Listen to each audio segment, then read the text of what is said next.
Hello everyone. आज बात करते हैं केमद्रुम योग की, क्या हमारी ज़िंदगी पर इसका असर पड़ता है। केमद्रुम योग चंद्रमा जहाँ पर आपका जन्म का होगा उसके अगले भाव यानी नेक्स्ट भाव में, दूसरे भाव में और प्लस पिछले भाव में, जिसको 12th हाउस बोलते हैं, उसमें कोई प्लैनेट नहीं होता। देखिए, केमद्रुम दोष जो है इसमें क्या, चंद्रमा अकेला है और चंद्रमा को आपको समझना पड़ेगा, सबसे ज्यादा प्रभाव चंद्रमा का ही है। सबसे पहले क्या है, अन्नमय कोश यानी बाहर का शरीर बनता है, सैक आता है। उसके बाद प्राण आते हैं, यानी डॉक्टर चेक करते हैं कि धड़कन आ गई है या नहीं। अगर धड़कन नहीं आएगी तो वो उनके लिए क्या है, एक मांस का टुकड़ा ही तो है, तो वो अवॉइड कर देते हैं। उसके बाद आता है मन। मन से ही बुद्धि चलती है, मन में ही सब कुछ है। जितनी जीवन में कोई वासना नहीं होती। बच्चा अपने पुराने जन्म को सुनता है, हंसता है, कभी हाथ बंद करता है, कभी खोलता है, लेकिन जैसे जैसे बड़ा होता है उस मन में ही सारी वासनाओं का घेरा है। और मन किसका प्रतीक है, चंद्रमा का। तो जितनी वासनाएं हैं वो चंद्रमा के ही अंदर है, यानी मन के ही अंदर है। अगर चंद्रमा के आगे पीछे कोई प्लैनेट नहीं होगा तो क्या होगा, मन भटक जाता है। इसका दोष का कारण क्या है कि जो पिछले जन्म में दूसरों की प्रॉपर्टी और पैसा मारता है उसको ये दोष लगता है। इसका कोई उपाय नहीं। कई पंडित क्या करवाते हैं कि 101 ले लेते हैं चांदी के चंद्रमा और उसको बोलते हैं कि आप शिवलिंग पर चढ़ा दीजिए और आपका ये दोष खत्म हो जाएगा। आप मानेंगे कि चंद्रमा पर जब राजा दक्ष का कर्स लगा, क्योंकि वो 24 घंटे अपनी एक ही रानी के साथ रहते थे, रोहिणी के साथ, तो राजा दक्ष ने श्राप दे दिया कि तुझे अपनी खूबसूरती का ही घमंड है ना, अच्छा काला हो जा। तो अब क्या, वो पूरे जग में अंधकार छा गया। अगर रात ही नहीं हो गई तो पूरी प्रकृति का नियम बदल जाएगा ना। तब सभी देवता ने चंद्रमा को बोला आप शिव की आराधना करिए। तो सोमेश्वर नाथ मंदिर है जहाँ पर चंद्रमा ने 20 साल तक तपस्या करी और भगवान शिव आए। तो बोलिए कि आप क्या मांगते हो, कहते आप ये श्राप को खत्म कर दी। भगवान कैसे, ऐसा नहीं हो सकता कि मैं श्राप को ही खत्म कर दूं, राजा दक्ष का श्राप है, मैं प्रभाव को कम कर सकता हूं। तो भगवान ने उन्हें कहा मैं तुम्हें शुक्ल पक्ष और कृष्ण पक्ष, एक दिन अमावस और एक दिन पूर्णमासी, इस तरह तुम अपना पूरा चक्र कर सकते हो। यानी प्रभाव को कम करा, कर्ज को खत्म नहीं करा उन्होंने। और यही बात मैं हमेशा समझाती हूँ। 6 हाउस हमारा क्या है, प्रारब्ध है। जो भी आया है, चाहे भगवान श्री राम आए हैं, चाहे भगवान श्री कृष्ण आए, किसी भी अवतार में किसी भी भगवान ने जन्म ले लिया है मनुष्य योनि में, तो प्रारब्ध को काटने के लिए। जब भगवान अपने प्रारब्ध को काटने के लिए नीचे आए तो हम तो मानव हैं, हमको ये प्रारब्ध को काटना पड़ेगा। क्या कर सकते हो, एक ही लाइन में डिफाइन किया हुआ है जीव कला नाड़ी ज्योतिष में, किसी की प्रॉपर्टी और पैसा नहीं मारना। क्योंकि चंद्रमा लिक्विड कैश है। चंद्रमा, मरकरी और वीनस, ये तीनों किसको रिप्रेजेंट करते हैं, लिक्विड कैश को। तो चंद्रमा का इंपैक्ट क्यों है, क्यों लोग आज राशियों के पीछे भागते हैं। मेरी तुला राशि है, मेरी वृश्चिक राशि है, इतने आर्टिकल्स निकलते हैं, इतना अखबारों में लिखा जाता है, इतना गूगल पर लिखा जाता है। तो क्योंकि चंद्रमा हम हर रोज देखते हैं, सूर्य को रोज देखते हैं, इन्हीं 2 प्लैनेट का रोज हमारे पर प्रभाव पड़ा है। सूर्य के बारे में कोई बात नहीं करेगा, उसकी डिग्री सेट है। चंद्रमा की डिग्री सेट नहीं है, क्योंकि चंद्रमा को 2 पड़ा एक ही दिन में पार करना है, 2 नक्षत्रों को पार करना। तो चंद्रमा का हमारे पर इतना प्रभाव है, इसीलिए देखना हर 2 घंटे बाद आपका एक थॉट बदल जाता है। जिनका राहु के त्रिकोण में चंद्रमा होगा 24 घंटे सोचते रहेंगे, जिनके केतु के साथ चंद्रमा होगा एक ही प्लॉट पर अटक के रह जाएंगे, नहीं भैया इसके आगे तो सोचना ही नहीं है। अगर चंद्रमा रुक गया तो आप समझते हो आपकी लाइफ में क्या है, सीवियर डिप्रेशन। 24 घंटे सोचते रहोगे, क्या अपनी जरूरत से ज्यादा भाग रहा है ना दिमाग, तो क्या करेगा, सीवियर डिप्रेशन, क्योंकि वो तो कुछ हुआ ही नहीं जो आपने सोचा है, उल्टा डिप्रेशन में चले गए। चंद्रमा की स्पीड इतनी तेज है, इसलिए कर्क लगन किसी के साथ नहीं रह सकता, उसकी स्पीड ही कोई नहीं मैच कर सकता। इसलिए जब विष्णु जी ने मना कर दिया कि मैं चंद्रमा को अपने पास नहीं रखूंगा, ब्रह्मा जी ने भी मना कर दिया, तो भगवान शिव ने रखा अपने पास चंद्रमा को।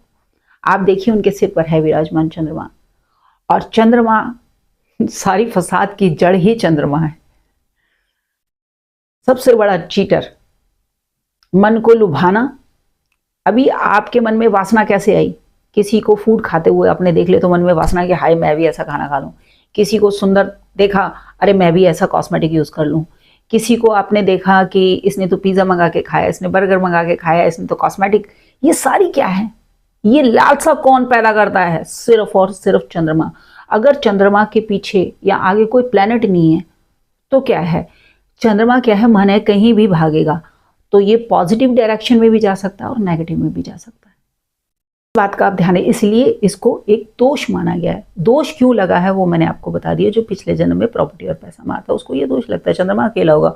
यानी उसको अपनी जिंदगी के निर्णय खुद लेने होंगे, अपनी वासनाओं पर खुद काबू पाना होगा। उसको कोई सपोर्ट नहीं करेगा, वो अपनी डायरेक्शन खुद ढूंढेगा, अच्छी बुरी। अगर गुरु की कृपा है यानी गुरु की दृष्टि है तो मतलब बड़ों के सलाह से आगे बढ़ेगा। अगर गुरु की भी दृष्टि नहीं है, नेगेटिव प्लेनेट की दृष्टि है तो फिर गलत ही डायरेक्शन में जाएगा। उसकी जो वासनाएं हैं इतना भयंकर रूप ले लेगी, जब तक इसको हम पूरा नहीं कर लूंगा वो साम दाम दंड भेद हर चीज अपनाएगा इस चीज को पूरा करने के लिए। इसलिए चंद्रमा को आप लाइटली मत लीजिए। ये जो आप लोग राशियां देख के निकलते हो ना, खैर इसका कोई आपको फर्क नहीं पड़ेगा, क्योंकि राशि कभी फलित ही नहीं हुई है। किसी का नक्षत्र ही नहीं पता तो राशि के बारे में क्या पता होगा। अभी मेरी बात हुई है किसी से, तो वो बोले कि हमें इससे मतलब नहीं है कि हमारा तो रेवेन्यू जनरेट होता है हर रोज 1 करोड़ रुपए का राशियों के ऊपर से, हमें तो सिर्फ राशि से ही मतलब है, हमें किसी की समस्या से कोई मतलब नहीं है। और मुझे इस बात का बहुत दुख लगा कि एस्ट्रोलॉजी को खिलवाड़ बना के रखा हुआ है। मेन क्या है? लगन चार्ट जरूरी है। अब ये मेरा शरीर आपको दिख रहा है ना, आपका फोकस क्या है? ये शरीर। ये क्या है? लगन, जो सूर्य के सामने आता है। ये 24 घंटे बेल्ट ऐसे घूमती रहती है। हर 2.5 घंटे बाद एक लगन आता है सूर्य के सामने, असेंडेंट लॉर्ड। पूरे दिन में कितने शरीर बनते हैं? 12 शरीर बनते हैं। चंद्रमा तो पूरे दिन वही रहेगा, डिग्री और सब लॉर्ड चेंज होगा, वो भी किसी को नहीं पता। लेकिन एक ही ढर्रे पर पूरा इंडिया चल रहा है। आज भी लोग मुझे क्या पूछते, तुला राशि पर क्या चल रहा है, 2025 कैसा रहेगा? अरे भाई, जब कुंडली पास नहीं है पता नहीं 25 कैसा रहेगा, नहीं रहेगा। और किसी ने मुझे कमेंट करके बोला, अरे इतनी आपको एस्ट्रोलॉजी आती है ना तो मनमोहन सिंह जी की आप डेथ के बारे में बता दें। मैं कहा नहीं, रतन टाटा जी की जब 1 साल पहले बताई थी तो क्या मेडल दे दिया था आप लोगों ने? जो नेगेटिव लोग है ना, बिल्कुल इस चैनल को मत देखिए। जाइए, आपके लिए करोड़ों चैनल बने हैं जो आपको, आपके कानों को अच्छा लगे, बिल्कुल वो चैनल सुनिए जाकर। राशियों की वजह भाग भाग के लकड़ियां आ जाएंगी, आंसर नहीं मिलेगा आपको। जो झूठ जितना बोला जा रहा है, ये कौन है जो अपने आप को एस्ट्रोलॉजर बोलते हैं, जिनको आपकी समस्या से कोई लेना देना नहीं है। कितना सीरियस कंटेंट है, अगर एक भी प्रेडिक्शन फेल होती है तो मैं दोबारा से 17 साल पीछे चले जाती हूँ, फिर पढ़ने बैठ जाती हूँ कि गलती हुई है। भगवान से गलती नहीं हो सकती, इंसान से हुई है, मुझसे हुई है। इसका मतलब मेरी पढ़ाई में अभी भी दोष है, अभी भी कोई ना कोई त्रुटि है। कितना आराम से कोई कह देता है, हमें किसी से क्या लेना देना, हमारी दुकान चल रही है बस। लेकिन भगवान का शुक्र है, अपने कंटेंट से नहीं हिली, सत्य पर चली और धर्म पर भी चली, और यहां पर हमेशा हर मिथ को तोड़ने की कोशिश करी। आज भी अगर कुंडली देखती हूँ तो अपनी कंडीशंस के साथ देखती हूँ कि अगर आप, मेरी इतनी फीस है, अगर आप फीस डिपॉजिट कराते हो उसके बाद भी कंडीशन है कि आप सच सुनने आए हो, अच्छा नहीं, तभी फीस दो, वरना फीस देने की जरूरत नहीं है। 5 रुपए की कॉल है, एस्ट्रोटॉक पर जाइए, एस्ट्रोसेज पर जाइए। सिर्फ अपनी शर्तों से ही मैं आगे बढ़ी। और जब मैंने अपने बारे में भगवत गीता में पढ़ा तो मैंने भगवान को शुक्रिया अदा करे कि मैं राइट ट्रैक पर हूं। मेरे अंदर एक ही गलती थी ना, वो थी करुणा। लेकिन भगवान ने इसी को सबसे बड़ा माना कि करुणा के ऊपर कुछ भी नहीं। जब आप किसी के दुख में दुखी होते हो तभी आप मनुष्य कहलाते हो।